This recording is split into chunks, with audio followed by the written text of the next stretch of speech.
All India Radio presents Morning News.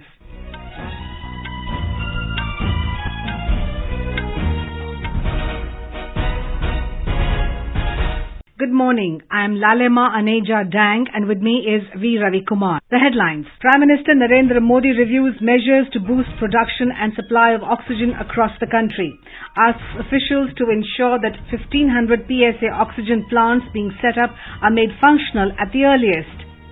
Over 37 crore doses of COVID-19 vaccine administered so far under nationwide vaccination drive.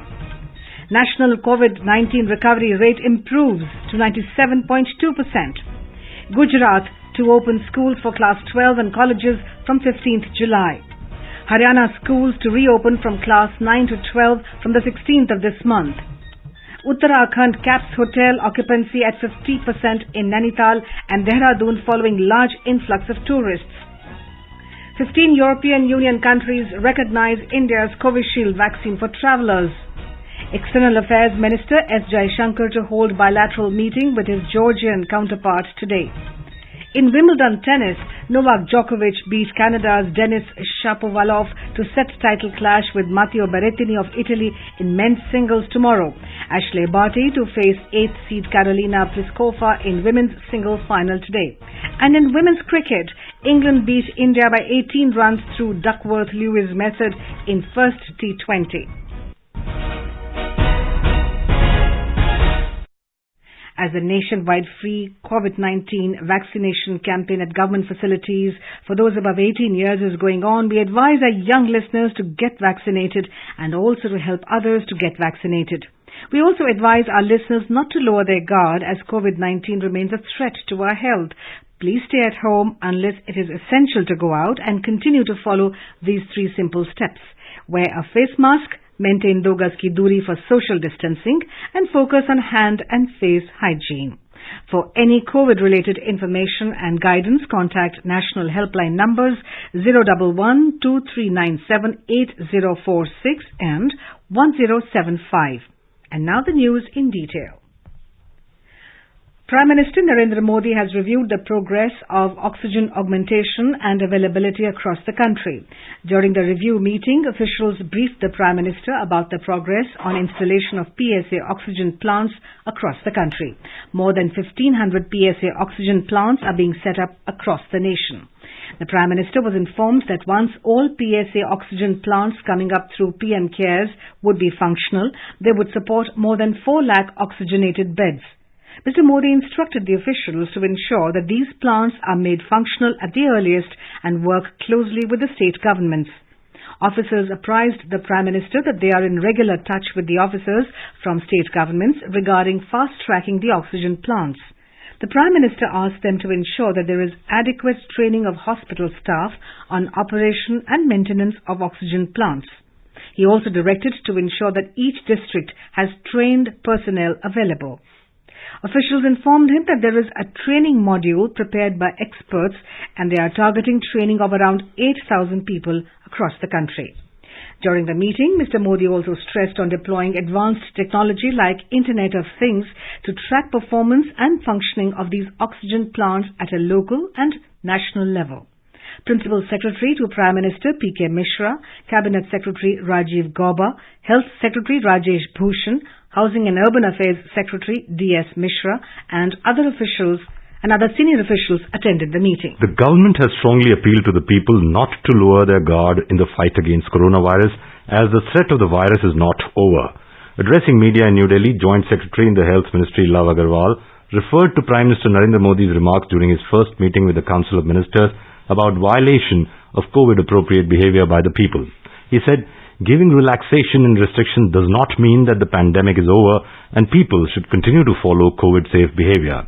Speaking about the current situation of the pandemic, Love Agarwal said that the country is registering a continuous decline in daily cases of COVID-19 and further increase in rate of recovery from infection in the past 7 to 8 weeks. पिछले 24 घंटे का data देखें तो पाते हैं कि देश में 43,393 केसेस रिपोर्ट हुए हैं। अगर आप देखें जहां 1 से 7 मई वाले हफ्ते में देश में on an average 3,89,800 cases on A daily base report हुए थे, उसमें काफी कमी नोट की जा रही है और अगर हम देखें कि 22% घटाव, 23%, 33%, फिर 31% और इससे घटते घटते कंटिन्यूड बेसिस पर पिछले एक हफ्ते में भी 9% गिराव ओवरऑल जो केसेस देश में रिपोर्ट हो रहे हैं उसमें नोट किया गया है. During the media briefing, Niti Aayog member Health Dr. V.K. Paul said the guidelines for vaccination of pregnant women have been issued last week after deep discussions and evaluation of scientific data. मेरी विनती है कि गर्भवती महिलाओं को vaccine लगाने के लिए प्रेरित करें, परिवार उनकी मदद करें, समाज उनको वैक्सीन की उपलब्धता जहां है उन सेंटर्स के साथ जोड़ें और इसके लिए कोई टेस्ट कराना है पहले से कोई बिल्कुल जरूरत नहीं है. जाइए अपना वैक्सीन लगाइए. Vaccine are safe, vaccine are effective और ये मुहिम हमारे देश में शुरू होनी चाहिए.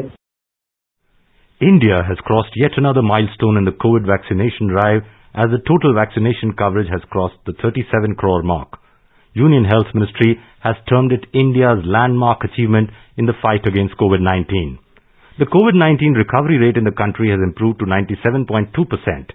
Over 44,000 patients recovered from the infection during the last 24 hours. Till now, more than 2 crore 98 lakh people have recovered from COVID-19. India reported 43,393 new cases in the last 24 hours. The active caseload currently stands at 4,58,727. 911 deaths were reported in the last 24 hours. With this, the death toll due to the pandemic has reached 4,05,939. The Gujarat government has decided to start classroom education for standard 12 classes, colleges and institutes of higher learning and technical institutes from the 15th of July. However, this will be allowed at 50% capacity. This decision was taken in a state-level core committee meeting chaired by Chief Minister Vijay Rupani in Gandhinagar yesterday. Here's more from our Ahmedabad correspondent. According to the official release, the classroom teaching will start after the consent from the guardians. Students' attendance will be optional. Meanwhile, the state government has relaxed more COVID-related restrictions from today following improvement in the situation. Now the night curfew will remain in force in only 8 cities instead of earlier 36 cities. These cities are Ahmedabad, Vadodara, Surat, Rajkot, Bhavnagar, Jamnagar, Junagadh and Gandhinagar. 150 persons can participate in the marriage ceremony. Competitive examination can be organized with strict implementation of COVID-19 protocols. Tuition and coaching classes for the standard 9th onwards will be allowed to reopen with 50% capacity. Cinema halls and theatres can also reopen with 60% capacity. Yogesh Pandya, AIR News, Ahmedabad. The Haryana government has decided to open schools in the state following improvement in COVID situation. Haryana Education Minister Kanwar Pal said that the state education department has taken a decision to open schools from July 16 and preparations have been completed for the same. He said the schools will be open for class 9 to 12 from July 16. Mr. Kanwar Pal said the situation of COVID-19 in Haryana is completely normal and very few fresh positive cases are being reported. On the opening of schools for other classes, Mr. Kanwar Pal said if the situation continues to remain normal, then the decision will be taken about them also. Uttarakhand government has issued an order capping hotel occupancy as 50% in Nainital and Dehradun. The move comes after tourist influx increased in the state. Chief Minister Pushkar Singh Dhami said challans are also being issued to those who are not wearing masks. He said the state government is making all efforts to enforce COVID guidelines. Tourists have been thronging the hills as the heat wave has hit the plains and the second wave of corona is seeing a significant decline in the country. The Union Health Ministry on Friday cautioned that the second wave of COVID-19 is not yet over and noted that 66 districts in the country reported more than 10% positivity rate for the week ending July 8th. In Bihar, no case of Delta Plus variant has been detected. Health Minister Mangal Pandey said sample of suspected case of Delta Plus variant was sent to Bhubaneswar for testing. Mr. Pandey said the report of the sample was found to be negative. The Health Minister said the state has been put on alert in view of the Delta Plus variant. Meanwhile, all beneficiaries above the age of 18 years who reside in localities falling under the jurisdiction of the Motihari Municipal Council, MMC, have received their first dose of COVID-19 vaccine. Maharashtra reported 8,992 new COVID-19 cases, taking the cumulative total to 61,40,968. The recovery rate in the state stands at 96.08% and the case fatality rate is 2.03%. Our Mumbai correspondent has the details. In the span of a month, the doubling period of corona cases in Mumbai has slowed down to 850 days from 300 days. The municipal corporation has taken measures by creating micro-containment zones. At present, only 68 buildings are sealed in the city. In Palghar, vaccination of all staff and employees working in all the manufacturing units of the district has now been made mandatory. The district collector has ordered the industrial companies and establishments to immediately complete the vaccination of all their officers and employees. Meanwhile, the Maharashtra State Election Commission has postponed the by-elections to the vacant post in 5 Zilla Parishad and 33 Panchayat Samitis. The code of conduct applicable for these by-elections has also been relaxed. Madhuri Pange, AIR News, Mumbai. The Odisha government has decided to vaccinate pregnant women against COVID-19 from mid-July. In a letter to the district collectors and municipal commissioners, State Health Department has asked them to complete the training process of all the officials to be involved in the COVID-19 vaccination of expectant mothers by July 15. Here's more from our Bhubaneswar correspondent. In addition to the vaccination of pregnant women and lactating mothers, the state government has also prepared for the inoculation of the mentally ill. Accordingly, district collectors and municipal commissioners have been told to set off near-to-home COVID vaccination centers while prioritizing the vaccination of the inmates of the mental health establishments across the state. The state government has also asked the concerned district-level authorities to follow the SOPs issued by the center as well as the state for vaccination of pregnant women and the mentally ill. Meanwhile, Odisha continues to report COVID-19 new cases in the vicinity of 3,000 Delhi for the last so many days, despite the weekend shutdowns and partial lockdown in one-third of the total districts of the state. Girish Chandra Das, AIR News, Bhubaneswar. World Health Organization WHO Chief Scientist Soumya Swaminathan has said that 15 countries in the European Union (EU) now recognize Covishield vaccine for travellers. It has been produced by the Serum Institute of India (SII) and developed by AstraZeneca and Oxford University. Swaminathan's remarks come after Belgium recognized the Covishield vaccine yesterday. Charge d'Affaires of Belgium Embassy Arnaud Leon said that recognition of Covishield by his country will have a positive impact for everyone getting the vaccine shot in India and abroad. Switzerland, Iceland and some EU countries had earlier accepted Covishield for travel entry. Estonia had confirmed that it will recognize all the vaccines authorized by the Government of India for travel by Indians. You are listening to the morning news on All India Radio. A reminder of the headlines before we move on. Prime Minister Narendra Modi reviews measures to boost production and supply of oxygen across the country, asks officials to ensure that 1,500 PSA oxygen plants being set up are made functional at the earliest. Over 37 crore doses of COVID-19 vaccine administered so far under the nationwide vaccination drive. National COVID-19 recovery rate improves to 97.2%. Gujarat to open schools for class 12 and colleges from 15th of July. Haryana schools to reopen for classes 9th to 12th from 16th of this month.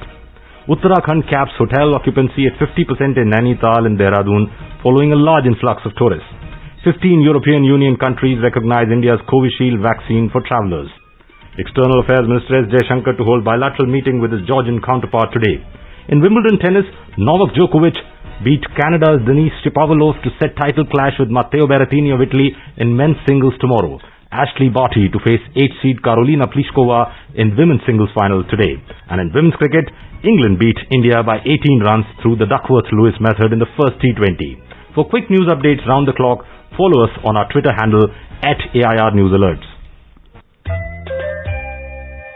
चलो मिलकर एक शुरुआत करें, चलो एक फैसला आज करें, मास्क नहीं तो टोकेंगे, कोरोना को रोकेंगे, चलो एक इरादा करते हैं, चलो कुछ वादा करते हैं, मास्क नहीं तो टोकेंगे, कोरोना को रोकेंगे.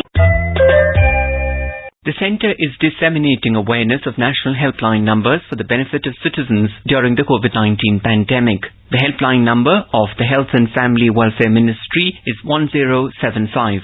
The Child Helpline number is 1098. For senior citizens of Delhi, Karnataka, Madhya Pradesh, Rajasthan, Tamil Nadu, Telangana, Uttar Pradesh and Uttarakhand, the helpline number is 14567. The helpline number of the National Institute of Mental Health and Neurosciences, NIMHANS, for psychological support is 08046110007. The Ayush COVID-19 Counselling helpline number is 14443. And MyGov WhatsApp help desk number is 9013151515.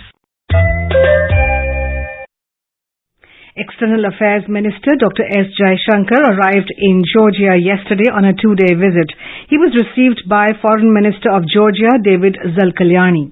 This is the first visit of an Indian External Affairs Minister to independent Georgia. During the visit, Dr. Jaishankar will have bilateral meeting with his counterpart covering various aspects of bilateral relations as well as exchange views on issues of regional and global interest. He is also expected to call on other dignitaries during the visit. Dr. Jaishankar will also unveil the newly installed statue of Mahatma Gandhi in the city of Tbilisi. Defence Minister Rajnath Singh held a telephonic conversation with Deputy Prime Minister and Minister of Defence of Israel, Lieutenant General Benjamin Gantz, yesterday. Mr. Singh congratulated him on assuming the charge of Deputy Prime Minister and Minister of Defence of Israel. In a tweet, the minister said he looks forward to working closely with Israel to deepen defence cooperation and advance the strategic partnership. Mr. Singh also thanked him for the assistance provided to India by Israel for handling the COVID-19 pandemic. The Delimitation Commission has said that the delimitation exercise to redraw boundaries of assembly constituencies of Jammu and Kashmir will be completed in a very transparent manner. Addressing media in Jammu yesterday, Sushil Chandar, who is the ex officio member of J&K Delimitation Commission, said that population will be the main criteria for delimitation, but priority will also be given to the area, geography, topography and also the communication facilities of the areas. He said that in the past 4 days, the Commission met around 300 groups in Srinagar, Pahalgam, Kishtwar and Jammu to know their viewpoints and suggestions. He said that all demands and recommendations will be taken into account and a draft prepared by it will be put in the public domain for objections and queries before preparing the final draft. Minister for Information and Broadcasting and Youth Affairs and Sports Anurag Singh Thakur held review meetings with senior officials of both ministries yesterday. The departments under the ministries made presentations. In a tweet, Mr. Thakur said, "We are geared up, ready for a sprint or marathon depending on the road ahead." He said, "Looking forward to a Team India spirit as we aim for a quantum leap under Prime Minister Narendra Modi's leadership." Union Public Service Commission UPSC has given an opportunity to the applicants of Civil Services Preliminary Examination 2021, including the Indian Forest Service Preliminary Examination 2021, to submit their revised choice of centre. The window of submitting the revised choice of centres will be operational in two phases, that is, 12th to 19th July up to 6 p.m. and 26th to 30th July up to 6 p.m. The candidates are advised to visit the Commission's website https://upsconline.nic.in and submit their choice of centres of examination if required. The Centre has denied issuing any public notice regarding conduct of National Eligibility cum Entrance Test NEET UG on 5th September. National Testing Agency said that it is still in consultation with the concerned stakeholders for finalizing a suitable date for the conduct of NEET UG 2021. It has asked all stakeholders to rely only on public notices, information and dates announced by the National Testing Agency through its official websites, that is www.nta.ac.in and https://ntaneet.nic.in. All BRICS countries have agreed to the STI-led BRICS Innovation Cooperation Action Plan 2021-24 proposed by India during the 12th meeting of BRICS Science and Technology Steering Committee. Science and Technology Ministry said India had proposed the plan to facilitate sharing of experiences of each other's innovation ecosystem and networking of innovators and entrepreneurs. The details of the action plan will be worked out by BRICS Science, Technology, Innovation, Entrepreneurship Partnership Working Group. The Department of Science and Technology India hosted the 12th meeting of BRICS Science and Technology Steering Committee. Scientific ministries and agencies of all BRICS countries participated in the meeting. Prime Minister Narendra Modi has reviewed preparations for facilitation of India's contingent at Tokyo Olympics. Mr. Modi discussed the logistical details, their vaccination status and the multidisciplinary support being given. On the 13th of this month, the Prime Minister will interact with the Tokyo-bound athletes virtually. In a tweet, he said he would be interacting with Olympic-bound athletes to wish them good luck. And now it's time to announce the winner of Thursday's question in the Olympic quiz in the SportsCan program of AIR News. The question was, who is the only athlete to represent India at Tokyo Olympics in long jump? And the correct answer is Murli Srishankar. The Indian long jump athlete Murli Srishankar sealed his place at the Tokyo Olympics with a jump of 8.26 meters in the Federation Cup Athletics Championship. The first one to reply was Bharat Krishna S. of Tiruchirappalli, Tamil Nadu. Many congratulations to Bharatji from the entire team of SportsCan and All India Radio News. Speaking to AIR News on winning the Olympic quiz, Bharat said, I'm very happy that this quiz motivates youngsters. I would like to thank my father. My father motivated me to participate in this event. He encouraged me to participate. About SportsCan, I'm very happy that the All India Radio is planning a very huge program like this. Gives awareness about Indian athletes and the efforts they put in to win huge medals and how they succeed. So I'm very proud of winning this. So this is a very good program. Hope this continues. And also, I would wish all the Indian athletes the very best. Well, listeners from all corners of the country are participating in the Olympic quiz of AIR News. To participate in the Olympic quiz, tune in to our SportsCan program every day at 7:20 p.m.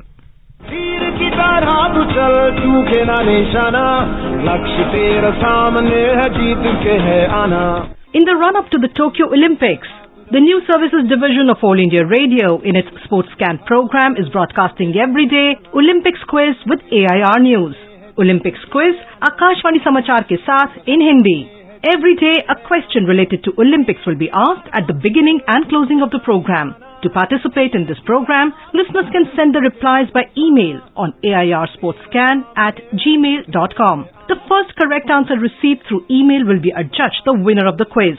The name of the winner will be announced in SportsCan program the next day. It will also be flashed on AIR Twitter handle @AIR News Alerts. The Sports Authority of India will provide India team jersey to the winner. So tune in to the SportsCan program every day at 7:20 p.m. on FM Gold and on our YouTube channel, News on AIR Official.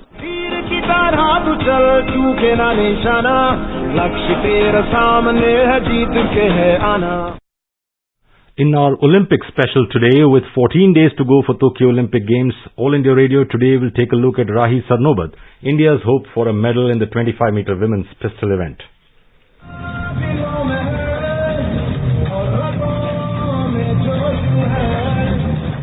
Born on October 30th, 1990, Rahi Sarnobat was brought up in Kolhapur city in Maharashtra. She was passionate about shooting and drew inspiration from 50-meter rifle pro world champion Tejaswini Sawant. She won her first gold medal at the 2008 Commonwealth Youth Games held in Pune, and in the 2011 World Cup, Rahi claimed a bronze medal which got her a berth in the 2012 Olympics.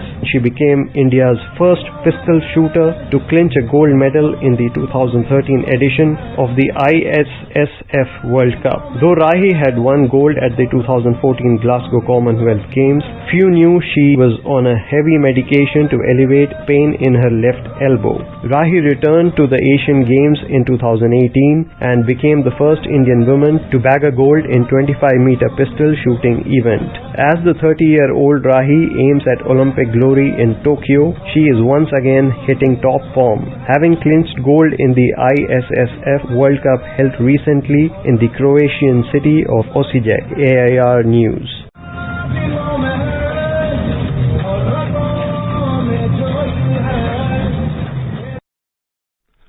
In Wimbledon tennis, defending champion Novak Djokovic beat Canada's Denis Shapovalov 7-6, 7-5, 7-5 in the second semi-final of the day to book a place in the men's singles final tomorrow. This will be the 30th Grand Slam final for Djokovic. In his 7th Wimbledon final, Djokovic will face 8th seed Matteo Berrettini after the world number 9 became the first Italian to reach a Wimbledon singles final by beating Hubert Hurkacz 6-3, 6-0, 7-6, 6-4. Top seed Ashley Barty will face 8th seed Karolina Pliskova in the women's singles final in London today. In women's cricket, England beat India by 18 runs through Duckworth-Lewis method as rain hit Northampton, England. Earlier, Indian Eves won the toss and opted to field first in the first T20 international against England at Northampton last night. Battling first, England women scored 177 runs for the loss of 7 wickets. Chasing the victory target of 178 runs, Indian Eves could only make 54 runs for the loss of 3 wickets in 8.4 overs as heavy rain stopped the play. The second T20 match of the series will be played on July 11. And now let's take a look at the weather forecast for the day. Jammu will have partly cloudy sky with the possibility of rain or thunderstorm or dust storm. The minimum temperature was 23 degrees Celsius while the maximum should be around 38 degrees. Srinagar will have mainly clear sky, becoming partly cloudy towards afternoon or evening. The temperatures will hover between 19 and 32 degrees Celsius. Leh will have mainly clear sky and the minimum and maximum temperature should be between 14 and 28 degrees Celsius. Gilgit will have mainly clear sky. Muzaffarabad will have mainly clear sky, becoming partly cloudy towards evening. Dehradun will see partly cloudy sky with the possibility of rain or thunderstorm or dust storm. Chandigarh will have generally cloudy sky with 1 or 2 spells of rain or thunderstorm. The minimum temperature was 30 degrees Celsius and the maximum should be around 36. The national capital Delhi may witness generally cloudy sky with light rain. Minimum temperature was 25 degrees Celsius and the maximum may go up to 37 degrees. Bhopal will have generally cloudy sky with rain. The minimum temperature was 25 degrees Celsius and the maximum will be 35 degrees. Kohima will have generally cloudy sky with 1 or 2 spells of rain or thunderstorm. The minimum temperature was 18 degrees Celsius and maximum should be around 26. And now an overview of today's newspapers. WhatsApp will put policy on hold till data law is enacted is the lead in Hindustan Times. The users will not be compelled to accept new terms in a significant climb down from its recent stance. The first India-born astronaut after Kalpana Chawla who will go into space is Shirisha Bandla. She will be astronaut 004 on board Virgin Galactic's spaceplane VSS Unity in a 90-minute suborbital flight, reports the Times of India. 10-day surprise leave for some bankers. Employees posted in sensitive positions to get mandatory annual leave, says the Reserve Bank of India. That's the story in the Business Standard.